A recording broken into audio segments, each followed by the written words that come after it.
Hello everyone, আজকে আমরা এই ভিডিওতে দেখব কি ক্লাস 10 আইসিএসসি বোর্ডে কিছু ইম্পর্ট্যান্ট কোশ্চেন, ইম্পর্ট্যান্ট চ্যাপ্টার, যার মধ্যে একটা চ্যাপ্টার আজকে আমরা করব, সেটা হচ্ছে ব্যাংকিং। ব্যাংকিংয়ে আমরা কি দেখব? ব্যাংকিং হচ্ছে কি না, আমরা মেনলি হচ্ছে কি আরডি অ্যাকাউন্ট। আরডি নিয়ে আমরা এখানে তোমাদের সিলেবাসে আছে রেকারিং ডিপোজিট অ্যামাউন্টটা কি, অ্যাকাউন্ট কি, পার মান্থে আমরা কিছু অ্যামাউন্ট ব্যাংকে ডিপোজিট করি, ব্যাংক একটা সার্টেন টাইমের পর আমাদেরকে প্রিন্সিপাল অ্যামাউন্ট প্লাস হচ্ছে ইন্টারেস্ট আমাদেরকে রিটার্ন দেয়। এখন এই ম্যাথগুলো আমরা ক্যালকুলেট করব কিভাবে? দেখো, এখানে আমরা ইন্টারেস্ট, আমরা যে কথাটা বললাম, ইন্টারেস্টের আমরা বের করব কিভাবে? ইন্টারেস্টটা কিভাবে বের করব? P into N plus 1 by 2 into 12 into R by 100। এখানে পি মানে কি? পার মান্থে কত টাকা আমি জমা করছি। এন মানে কি? Number of month. আর মানে হচ্ছে রেট অফ ইন্টারেস্ট। তাহলে এখান থেকে আমরা ইন্টারেস্টটা যদি পেয়ে যাই, সেখান থেকে আমরা ম্যাচুরিটি ভ্যালু বের করতে পারবো। কারণ ম্যাচুরিটি ভ্যালুর ফর্মুলা হচ্ছে কি? P into N plus I, মানে আমি কত টাকা জমা করলাম তার সঙ্গে হচ্ছে কি না ইন্টারেস্ট। এরপরে দেখো, এই চ্যাপ্টারে আমরা কিছু ম্যাথস দেখব, ইম্পর্ট্যান্ট টাইপস অফ ম্যাথস, যেগুলো আমরা যদি প্র্যাকটিস করি তাহলে কি হবে না, চ্যাপ্টারটা আমাদের ওই রিলেটেড ম্যাথস যদি আসে তোমরা করতে পারবে। বিশেষ করে পি বের করার ম্যাথস, এন বের করার ম্যাথস, আর rate of interest, maturity value. Maturity ভ্যালুটা দেয় খুব কম সময়ই দেয়, মেনলি পি এন আর এগুলোই কিন্তু ম্যাক্সিমাম কেসে কিন্তু ম্যাক্সিমাম ইয়ারে দেখা দিয়েছে। তো সেখানে দেখো আমরা একটা ম্যাথ করব, যেটা হচ্ছে, দেখো কি ম্যাথ আছে। Mister R K Goel gets ₹6,455 at the end of the 1 year. Gets করেছে মানে কি? পেয়েছে, তার মানে কি ওটা হচ্ছে কি তার maturity value. At the rate of 14% per annum in the recurring deposit account, find the monthly instalment. Monthly ইনস্টলমেন্টটা আমাকে জানতে চেয়েছেন।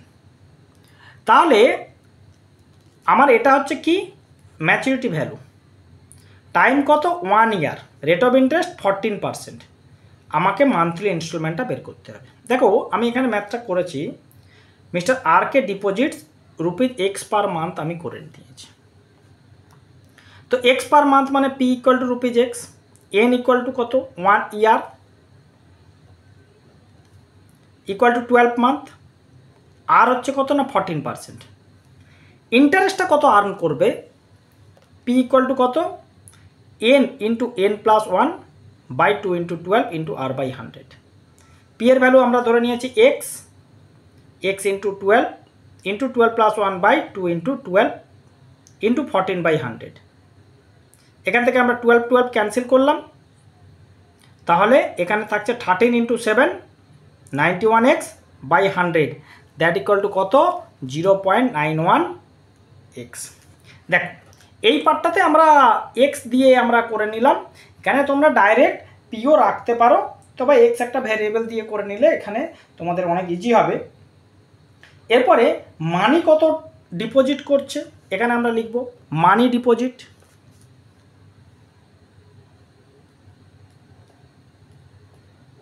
মানি ডিপোজিট পার মান্থে এক্স রুপিজ করে, তাহলে 12 into x 12x rupees money deposit করছে। তাহলে অ্যামাউন্ট অর ম্যাচুরিটি ভ্যালুটা কত? এমভি। ম্যাচুরিটি ভ্যালুর ফর্মুলা আমরা জানি কি? ম্যাচুরিটি ভ্যালুর ফর্মুলা কত টাকা জমা করলাম তার সঙ্গে ইন্টারেস্ট। তাহলে কি হবে? ম্যাচুরিটি ভ্যালু হচ্ছে 12, এটা হচ্ছে মানি ডিপোজিট করেছে, তার সঙ্গে 0.91x। ম্যাচুরিটি ভ্যালু আমাকে অলরেডি বলে দিয়েছে কত, 6,455 ইকুয়াল 12.91 এক্স। এখান থেকে আমরা এক্সের ভ্যালু বের করব। এক্স ইকুয়াল টু কী হবে, 6455 বাই 12.91। এটা আমরা ক্যালকুলেশন করব, ইন্টু 10 100। এটা নর্মালি সিম্পলিফাই করলে, এটা ডিভাইড করলে হয়ে যাবে কত না 5।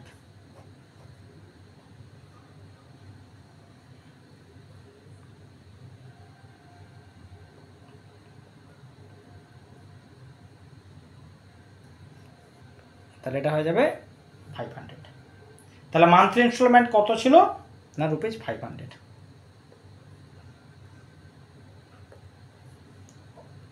অবশ্যই তোমরা বোর্ড স্টুডেন্ট, তোমাদেরকে কিন্তু অ্যান্সার লিখতেই হবে।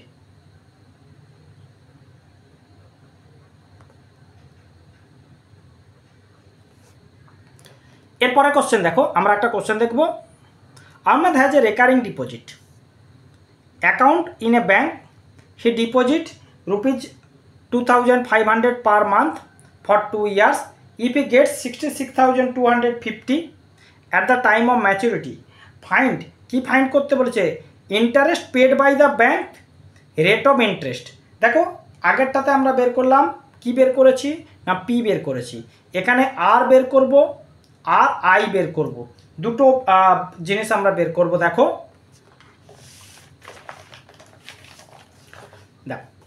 আমাদের কাছে কি আছে,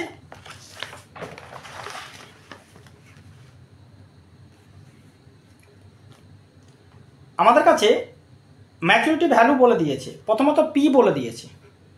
পি হচ্ছে কত, ₹2500। এমভি কত বলে দিয়েছে না ₹66,250। এন হচ্ছে কত, 2 years equal 2 × 12, that equal two 24। তাহলে রেট অফ ইন্টারেস্ট আমি বের করব, রেট অফ ইন্টারেস্ট বের করব, তার সঙ্গে ইন্টারেস্ট কত পেড করেছে সেটাও আমরা বের করব।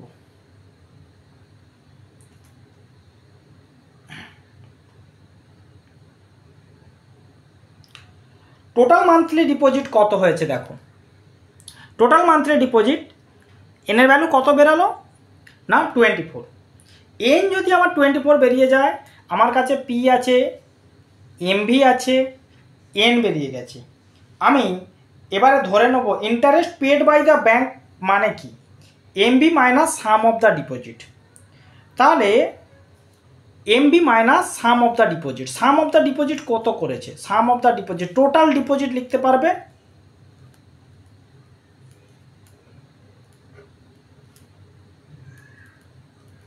ইকুয়াল কত 2500 ইন্টু কত না 24, কারণ 2 ইয়ার্সের জন্য করেছে। এটা হয়ে যাবে কত না 60,000। 60,000 কিন্তু টোটাল ডিপোজিট করেছেন। এবারে দেখো তাহলে আমি এখান থেকে ইন্টারেস্ট কত পে করবে, ম্যাচুরিটি ভ্যালু হচ্ছে 66,250।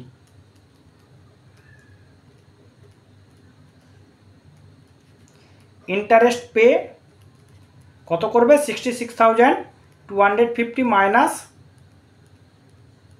60,000।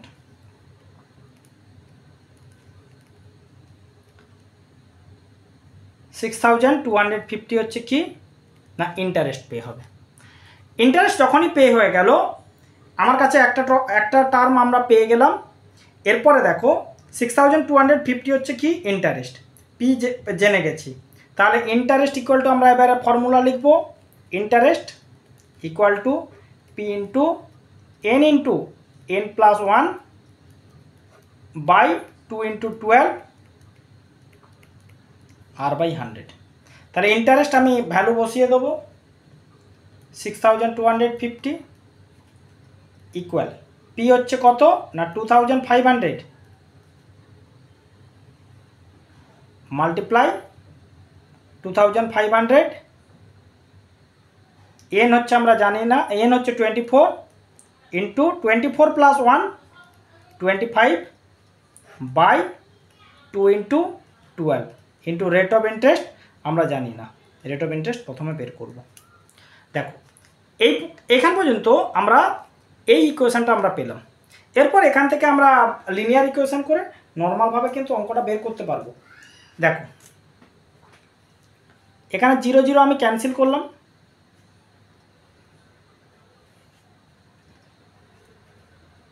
12 to the 24,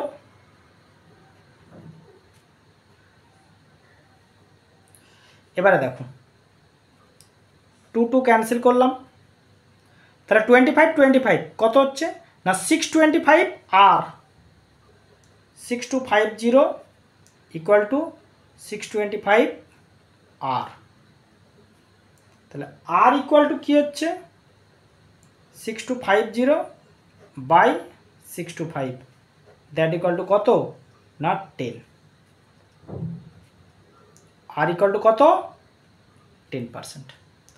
আর যখনই 10% হয়ে গেল আমার কাছে দেখো আমাকে কি কি জানতে চেয়েছিল, interest paid by the bank আমি পেয়ে গেলাম, rate of interest 10%, therefore rate of interest 10% and interest paid by the bank